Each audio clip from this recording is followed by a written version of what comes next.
Welcome back in Live Now. I'm Austin Westfall, a live look at the White House, where it's 5:21 in the nation's capital. President Trump at the White House on Friday said that 10 more hostages will be released from Gaza, quote, very shortly. He is saying this as the White House is pushing for a 60-day ceasefire between Israel and Hamas. Trump saying, quote, we got most of the hostages back. We're going to have another 10 coming very shortly, and we hope to have that finished quickly, unquote. Hal Kempfer is still here. Hal, would the release of the hostages come with a 60-day ceasefire, or would this be separate from that? Well, Austin, that is the package that's on the table. There have been some other things. Hamas today came out and kind of threw a bigger, more or longer term sort of thing out there. But it looks like that package pretty much calls for the IDF to completely pull out of Gaza Strip, and that's just not going to happen. The Israelis are not going to pull all their forces out of the Gaza Strip and then let Hamas, reconstitute itself, come back to power, and control the Gaza Strip. That's just not an acceptable end state for the Israelis. So that has no legs. But Hamas, Abu Abeda, their Hamas spokesman, was kind of throwing some other things out this morning, trying to push for that absolutist thing. The reality is, though, they have a 60-day proposal, 60-day ceasefire proposal. It would involve releasing 10 live hostages, the remains of 18 other hostages. I've seen a variety of numbers, but it looks like about 125 Palestinian prisoners, some of whom are, and this must have been tough for the Israelis to agree to, some of whom are in prison for having killed Israelis. And so they're in there for murder, essentially, and the Israelis would release them. And then there would be the aid thing seems to be a bit of a discussion. Now, right now, all the aid is going through a thing called the Gaza Humanitarian Group, Foundation, Yep. GHF. And that is an Israeli-American thing that was set together. They have a limited number of distribution sites.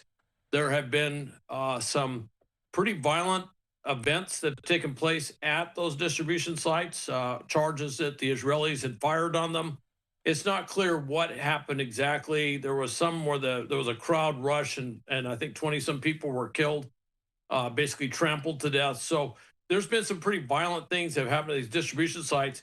That's one of the sticking points they're trying to work out, because what Hamas wants is GHF out of there altogether, and they want the non-governmental organizations and the UN back in there handling all the humanitarian aid distribution.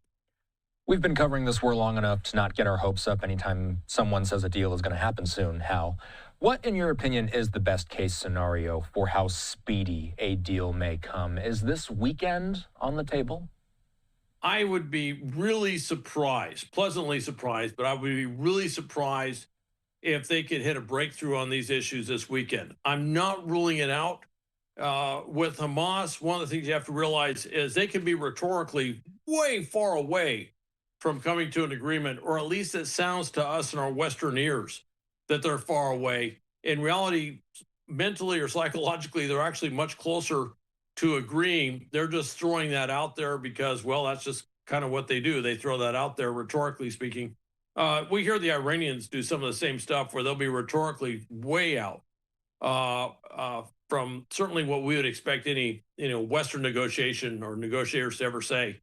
And then all of a sudden they come to an agreement. So I cannot rule it out.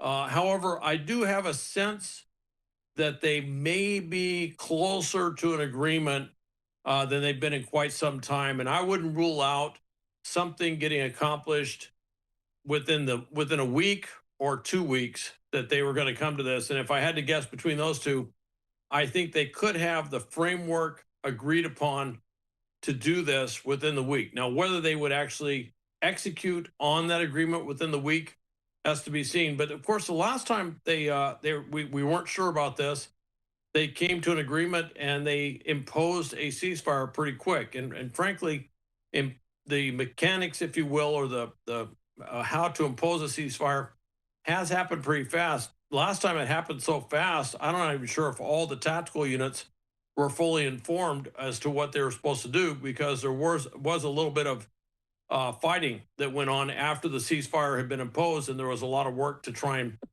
sort of tamp that down, if you will, because it wasn't clear if everybody was completely on board when it happened. So I think this time it'll probably be better communicated, but it could happen sooner rather than later. Live look at Gaza. Right now it is about, well, I don't have the time from Tel Aviv in front of me right now, but it's about the early morning hours there. Of course, every time we watch this camera, we're always looking to see if there is any military activity taking place there in real time. Yeah, it's just past midnight there. It's 12:30 in the morning, Israel Standard Time. My big question for you, Hal, as we move forward here, what has the IDF been doing in Gaza as of late? I've been checking in on this exact camera periodically throughout the week. We do see explosions sometimes. The IDF is continuing its campaign. What has been going on in Gaza? And is the IDF getting closer to achieving its two goals? Again, eliminating Hamas and rescuing the hostages. How much progress have they made on that? Well, on the second one, rescuing hostages, haven't seen much of what's out there. Of course, the thing on a hostage rescue operation is you're not going to see anything until it's done. An operation like that is kept extremely close hold.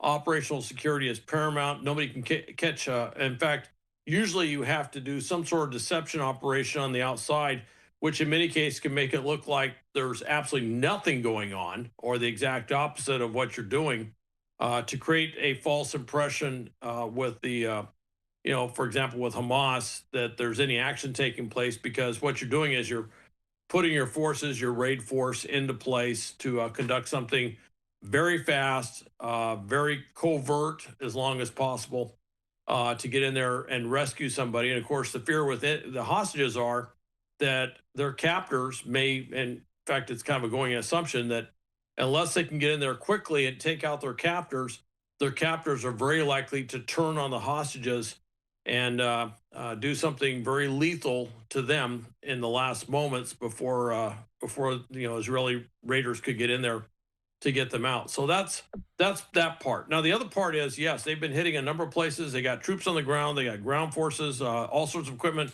They've also been doing a lot of very, very select airstrikes throughout the Gaza Strip, and they've been taking out a series of things that are points where Hamas is operating, command and control centers, places where tactical positions where they're operating, things like that. And of course, the Hamas response is anytime there's an airstrike that it was hitting civilians and a disproportionate number of women and children. That's pretty much the standard line of Hamas.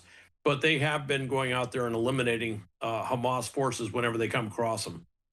So, Hal, we just went through lots and lots of stories. You are the host of the Strat podcast, which I always say people can listen to anywhere podcasts are available. If they do decide to listen to it where podcasts are available, what are they going to be hearing? Well, they're going to hear something we didn't talk about today. Thanks for asking. I'm talking about two things. Well, I'm talking about Ukraine primarily, but the two things, one, of course, is the drone mega deal. And I kind of drill into what is that mega deal? What does it give to the U.S.? What does it provide for Ukraine? Why is this such an unusual yet to use President Zelensky's terms, win-win proposition that's out there? And so I'm going to spend some time on that. And then I kind of finish up. I'm going to talk about this idea that President Zelensky has tossed out about using the battlefield in Ukraine as a kind of a test and evaluation laboratory, if you will, for Western arms manufacturers. Basically, come on in, let's try out your weapons, see how they work on our battlefield in real combat operations. And I know that sounds horrible and callous when I say it, but the reality, the history of warfare is that's kind of what we've done throughout history. Warfare, you tend to have rapid improvements. And one of the reasons is you have a active combat laboratory to do this. I've just never heard a president quite say it of any country ever put it in such stark terms, saying, yeah, come on in. Here's our laboratory. Come on down to the front lines. We got lots of things to do. So that's what we talk about. And thank you for mentioning that. Of course. Hal being very generous with his time this afternoon. Good to see you, and we'll see you tomorrow. Okay. See you tomorrow, Austin.